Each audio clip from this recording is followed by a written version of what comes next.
également à ceux-là de la communauté chrétienne, leur souhaiter un bon temps de carême.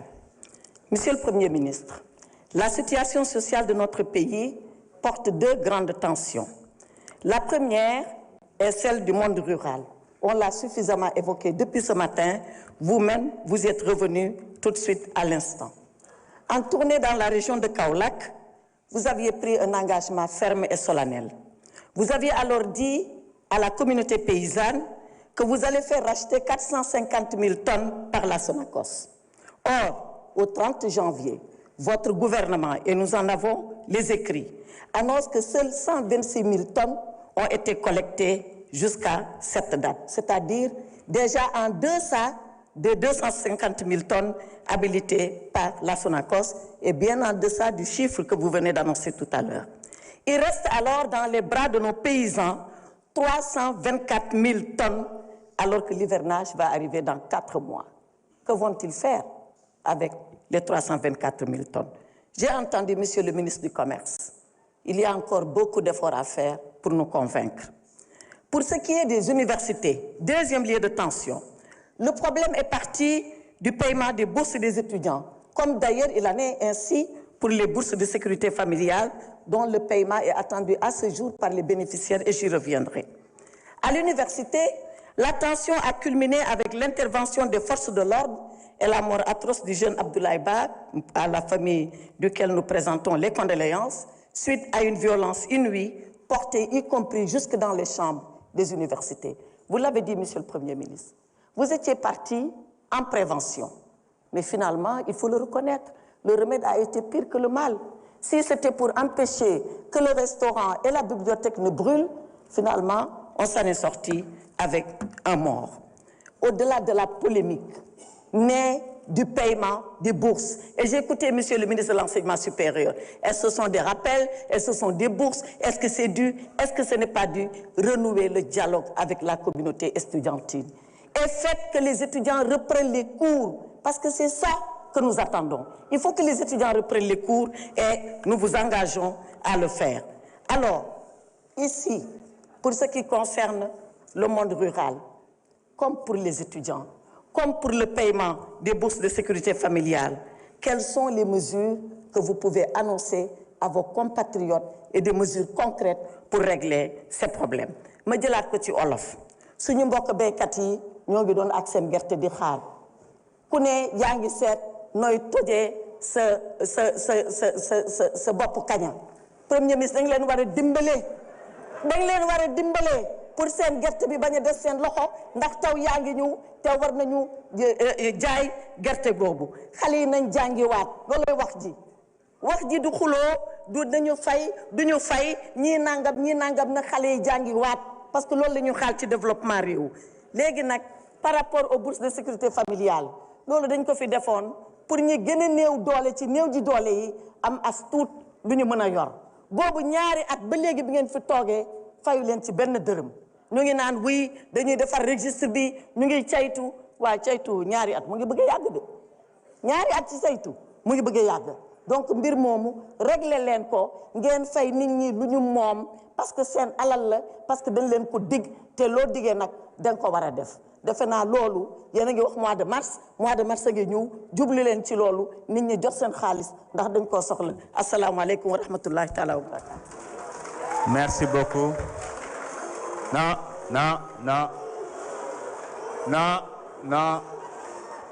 s'il vous plaît. S'il vous plaît. La parole est à notre collègue Mohamed Aïb Selim Dafé. Dernier orateur.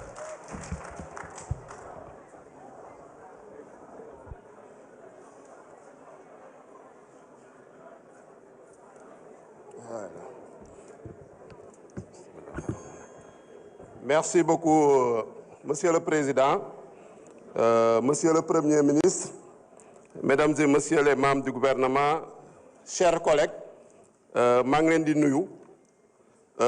Monsieur le Premier ministre, maa ngi lay gërëm di la sant au nom de toute la représentation nationale pour respect bu nga jox suñu règlement intérieur.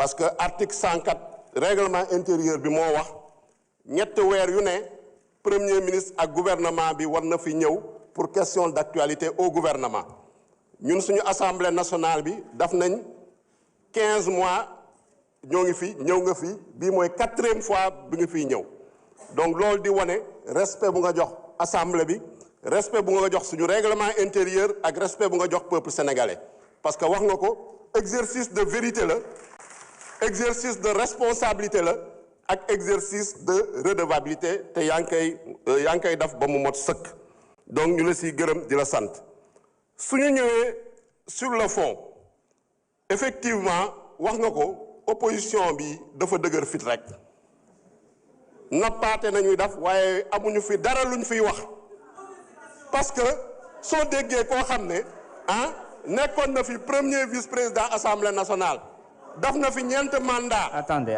nekk na fi président de la commission des lois. Honorable posez le temps bi.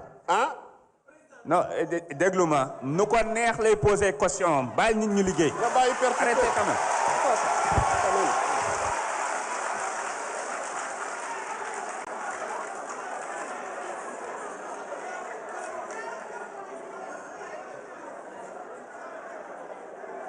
Vous ne pouvez pas venir ici dire le pouvoir et refuser qu'il parle de l'opposition. Il faut arrêter quand même. Laissez-le terminer. On est en démocratie. Donc dama ne nañu bàyyi caaxaan nañu bàyyi tappale nañu bàyyi naxante bi munoo fee nekk nga def fi xawma ñeent mandat fii assemblée nationale nekk fi premier vice-président nekk fi président de la commission des lois nekk fi président du groupe parlementaire ñu indi fi ñaata yoon ay proposition de loi pour xeex mbirum góor jigéen chaque fois nga dem bureau ba bloqué ko rejeté ko ngay ñëw fii di naan ay criminalisation durcissement mais nañu bàyyi caaxaan bi xanaa da ngeen foog ne sénégalais yi dañoo naax wala dañoo amnésique il faut qu'on respecte quand même les sénégalais un minimum beneen bi sama naataango président de groupe ñëw na fi naan la violence inouïe ba pare moom moo fi ñëwoon porter loi d'amnistie ba nga xam ne ci ay événements diggante 2021 ak 2024 rey nañ fi plus de 80 personnes blessé fi des milliers de personnes emprisonné des milliers de personnes ngay ñëw naan ay violence inouïe mais quand même il faut pas qu'on soit amnésique il faut qu'on respecte le Sénégalais il faut qu'on respecte la représentation nationale sénégalais yi fàttewuñu monsieur le premier ministre lu ñu la bëgg a wax bu mu fi ñëwee daf na déclaration faut pas excusez-moi c'est une stratégie pour parasiter la prise de parole faut pas réagir laissez-moi gérer laissez-nous continuer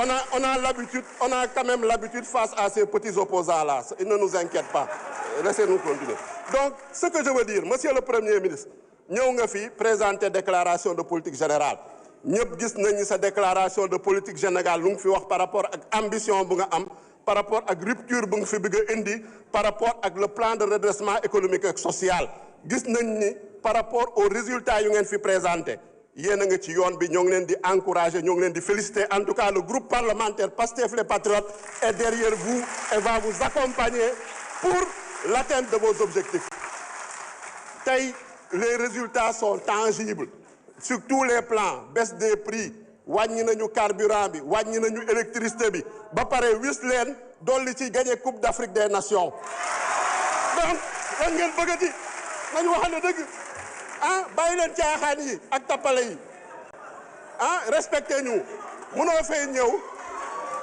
non mais nañu respectante rek lu ma bëgg a wax mooy ni monsieur le premier ministre ñoo ngi leen di encourager ci dynamique bi ñëpp comprendre nañ ni on est dans une phase de redressement nag lépp luñ ci soxla daf leen ko en termes de résultats en termes de moyens incha allah assemblée nationale bi dina leen ko jox lu ci des nag continuez résolument vos chemins la caravane avance les chiens aboient la caravane passe et je dirais même les chiots aboient la caravane passe donc monsieur le premier ministre benn question rek laa amoon lu mu lay poser ci contexte redressement économique et social bi ban message nga bëgg a adresser aux Sénégalais ban message nga bëgg adresser au peuple sénégalais parce que ñoo ñu amal solo c'est pas ces petits opposants là ak c'est vraiment je vous remercie.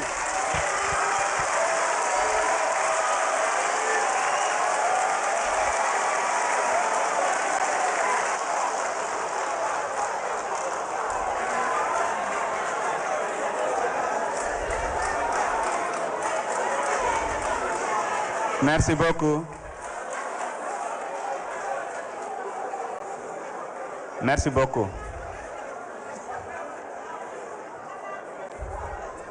S'il vous plaît. Monsieur le Premier ministre, vous avez la parole pour 20 minutes.